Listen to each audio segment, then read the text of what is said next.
BBAలో university second rank third rank సాధించడం sun international విద్యార్థులకే సాధ్యం. నమస్తే, welcome to Telugu one news. నేను రూపానాథెళ్ళ. తాత్కాలిక భవనాలంటే అర్థం ఇదయ్య జగన్ పార్టీ వాళ్ళు అమరావతి విషయంలో ఎప్పుడు చేసే కామెంట్ ఒకటి ఉంది. అమరావతిలో తాత్కాలిక భవనాలు కట్టారనేది వాళ్ళు చేసే కామెంట్. ఇప్పుడు రిషికొండ ప్యాలెస్ భాగోతం బయటపడిన తర్వాత మళ్ళీ వైసీపీ పిశాచాలు అమరావతి తాత్కాలిక భవనాలు అనే రాగం ఎత్తుకున్నాయి. అమరావతిలో అసెంబ్లీ కానీ, శాసన మండలి కానీ, సచివాలయం కానీ, హైకోర్టు కానీ, ఇతర భవనాలు కానీ తాత్కాలిక భవనాల్లో ఉన్నాయట.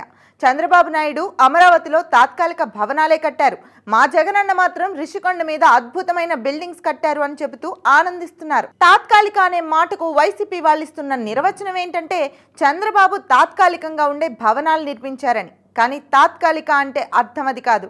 అసెంబ్లీ తాత్కాలికంగా ఉండే భవనం, శాసన మండలి తాత్కాలికంగా ఉండే భవనం, సెక్రటేరియట్ తాత్కాలికంగా ఉండే భవనం, హైకోర్టు తాత్కాలికంగా ఉండే భవనం, ఇతర కార్యాలయాలు తాత్కాలికంగా ఉండే భవనాలు అంటే అసెంబ్లీ కానీ, హైకోర్టు కానీ, సెక్రటేరియట్ కానీ, ఇతర కార్యాలయాలు కానీ సదరు భవనాల్లో తాత్కాలికంగా ఉంటాయి. వీటికి తర్వాత వేరే శాశ్వత భవనాలు నిర్మిస్తారు అని అర్థం.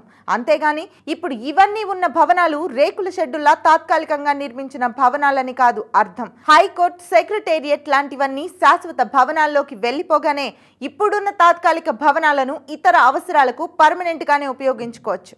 తాత్కాలిక అనగానే అవేవో టార్పలిన్ గుడారాల్లాగా తర్వాత తీసేయాల్సినవి కాదు. అవి కూడా పక్కా భవనాలే, 10 కాలాల పాటు నిలిచే భవనాలే. అందువల్ల ఈ తాత్కాలిక అనే పదానికి అసలు అర్థాన్ని వైసీపీ నాయకులు బాగా అర్థం చేసుకుంటే వాళ్ళ అజ్ఞానమే బయటపడకుండా ఉంటుంది.